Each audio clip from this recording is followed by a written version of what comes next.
My phone buzzed while I was folding warm towels. No hello, just, "We're doing Thanksgiving with the well-behaved kids. Yours can skip this year." Eva looked up from her paper leaves, asking about Grandma. I showed her the text. She swallowed hard and tried not to cry. "My name is Grace, 35. My mother sent that message." I stared at the screen until the laundry cooled. The house hummed. Eva's scissors whispered through construction paper. A stillness moved through me. Cold, precise. For 3 years, the turkey, catering, wine, even the little herb centerpieces my mom bragged about, charged to my card. Receipt saved. Numbers don't argue. I typed one line. "Understood. I'll cancel my card for the event." Then I held my daughter and listened to the quiet between her breaths. Have you ever realized family fairness isn't fair at all? Eva cried quietly at first, the way kids do when they think they might get in trouble for feeling hurt. I sat beside her on the carpet, her scissors still lying open on the floor, little paper leaves scattered like fallen promises. I didn't tell her not to cry. I just held her until she stopped shaking. When she finally whispered, "Did I do something bad?" Something in me splintered. My daughter was 8. Sweet, curious, a little too sensitive for a world that rewards pretending. And here she was, believing that her grandmother's cruelty was somehow her fault. I used to excuse my parents' behavior. They were old-fashioned. They didn't mean it that way. I told myself that as long as I kept the peace, we were a family. Every year I paid for the big dinners, the decorations, the gifts, small ways to keep the illusion alive. I thought generosity could buy belonging. That night, after Eva fell asleep, I went through old photos on my phone. Every Thanksgiving, every Christmas. There I was in the background, holding the camera, paying the bill, and being thanked with silence. My mother's captions were always the same. Family time. Never "Thank you, Grace." Never "Thank you for making it happen." The realization hurt more than the text itself. I'd been invisible long before Eva was ever born. The difference was, now they'd turned that invisibility into rejection. Of me and of her. I walked into the kitchen and stared at the catering receipt pinned to the fridge. My card had already been charged. I opened the delivery app, scrolled to the order, and pressed cancel. One by one, the confirmations came in. Turkey canceled, wine canceled, delivery staff canceled. Each ping felt like a small breath of air returning to my lungs. I didn't text my mother again. I didn't explain. The silence between us was the cleanest thing I'd felt in years. That Thanksgiving morning, I made pancakes instead of turkey. Eva poured too much syrup, and we laughed about it. There were no matching napkins, no speeches, no pretending, just us sitting cross-legged on the floor, grateful for nothing fancy. Just peace. The next few weeks felt oddly still, like time had gone soft around the edges. I kept waiting for my phone to light up, for my mother to demand an explanation, for my brother to ask what happened to the food. Nothing came. The silence should have felt peaceful, but it hummed like a warning. Eva moved on faster than I did. Children are built for recovery. Adults just build walls.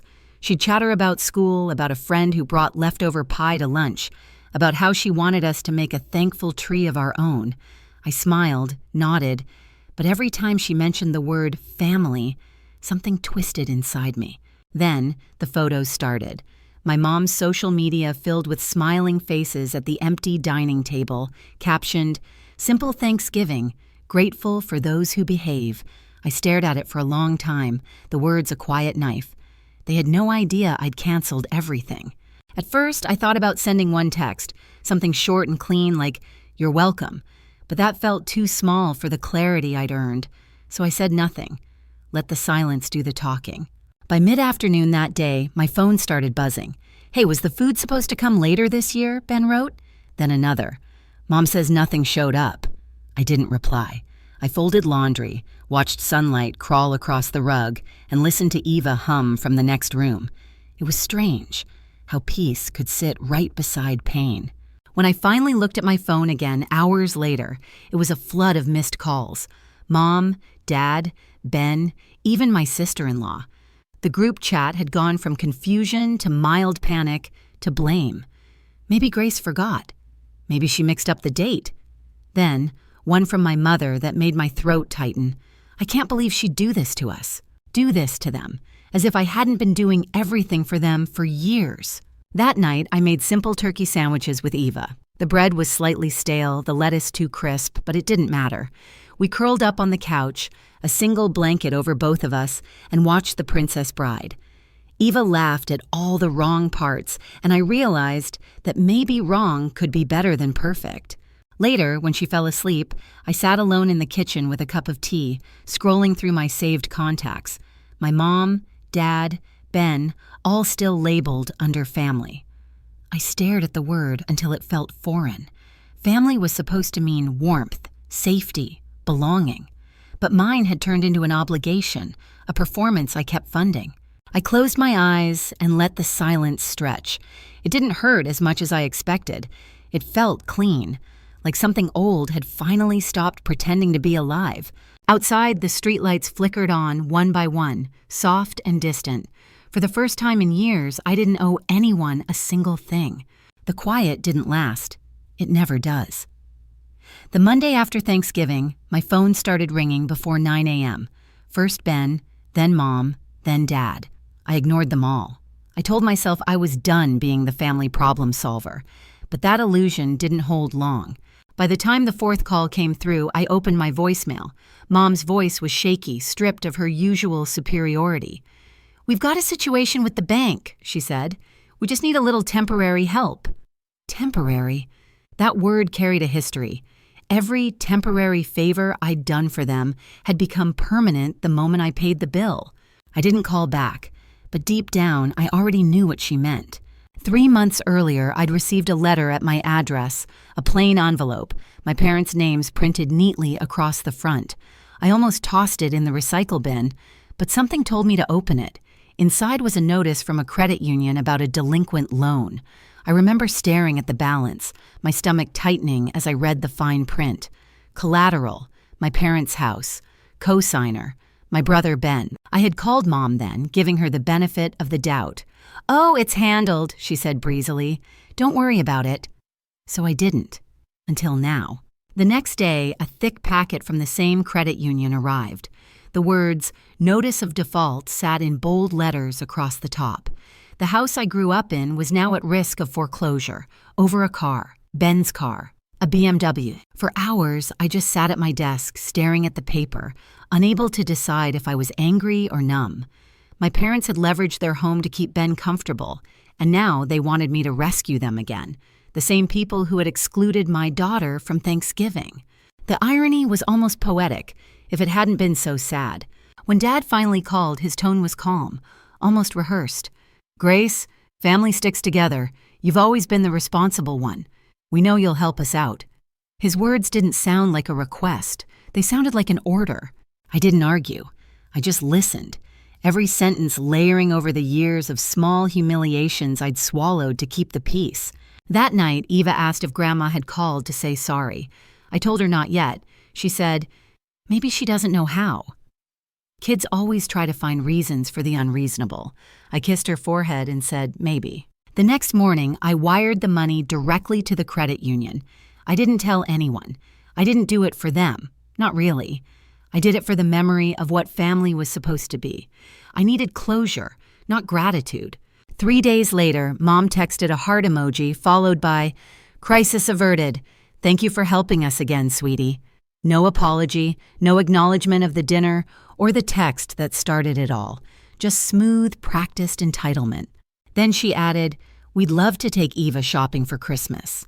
I stared at the message for a long time. Against all logic, part of me wanted to believe her. Maybe the scare had softened them. Maybe she'd seen how far I'd gone for them, and something in her had shifted. I told myself people can change. So I said yes. And that was the mistake that showed me exactly how wrong I'd been. They picked Eva up on a Sunday afternoon. She was so excited she wore her sparkly boots, the ones that rubbed blisters, but she said they made her feel fancy. She stood by the window for 15 minutes before their car pulled up. My mom waved like everything was normal, like she hadn't written my daughter out of Thanksgiving 2 weeks earlier. I almost called it off. Something in me hesitated at the door, but Eva's face stopped me. She'd packed a little envelope with her allowance and a list of gift ideas. Next to Grandma's name, she'd drawn a heart. I told myself maybe this was a turning point. Maybe fear had softened them. They were gone for 4 hours. When Eva came home, she went straight to her room. My mom barely met my eyes. "The mall was too crowded to find much," she said quickly, already half-turned toward the driveway. I knew something was wrong.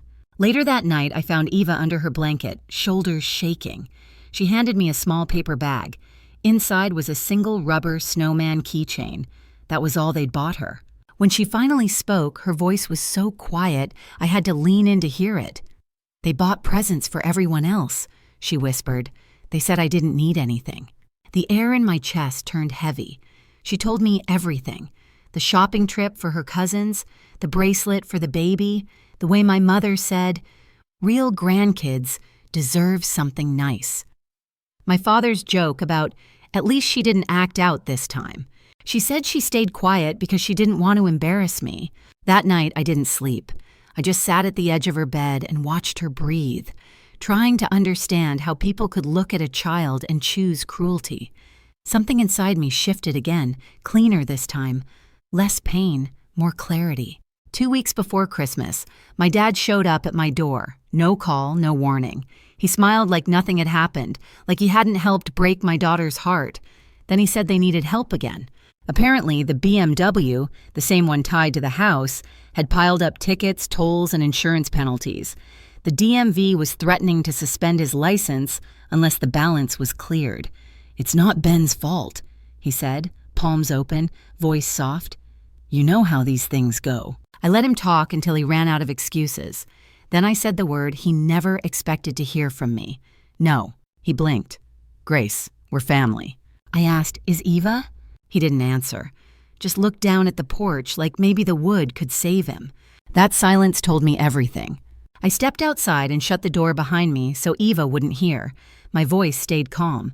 "You and Mom taught me something valuable," I said. "Love isn't free, but peace can be." He started to protest, but I didn't let him. "You've made sure Eva knows she's not welcome. I'm making sure she never feels that again." He stood there, speechless. Then he turned and walked down the path without saying goodbye. That night, I blocked their numbers, every one of them. It wasn't anger. It was release. The next morning, Eva woke up early and asked if we could make snowflake cookies. We stood side by side at the counter, flour dusting our sleeves, the kitchen warm and golden. For the first time, I didn't feel guilty for saying no. For almost 2 weeks, there was silence. No messages, no guilt-soaked voicemails, no posts about ungrateful daughters. I kept waiting for something to break through, but it didn't. The quiet felt strange at first, like stepping into a house after the storm has passed and realizing the damage was mostly inside you. Then, just after New Year's, my aunt called from a number I didn't recognize. I let it go to voicemail. She said my parents weren't doing well, that I should show some compassion. She didn't know about the last text Mom had sent, the one that called Eva a mistake. A few days later came an email from Ben. Subject line, "We need help." I didn't open it. But then the letter arrived, 5 pages from my mother, written in her neat, slanted script. She called everything misunderstandings. She said they struggled to connect with Eva, that they made mistakes. The only clear sentence came near the end. "The house is going up for auction in 45 days. She asked me to save it. Said it was our legacy." I folded the letter and put it in a drawer, not to keep it, just to keep Eva from finding it in the trash. That night, I told Eva we wouldn't be seeing Grandma and Grandpa anymore. I said some families don't treat people the way they should, even when they say they love them, that it's okay to walk away from those who keep hurting you, even if they share your blood. She didn't cry. She just nodded and asked if we could make spaghetti for dinner.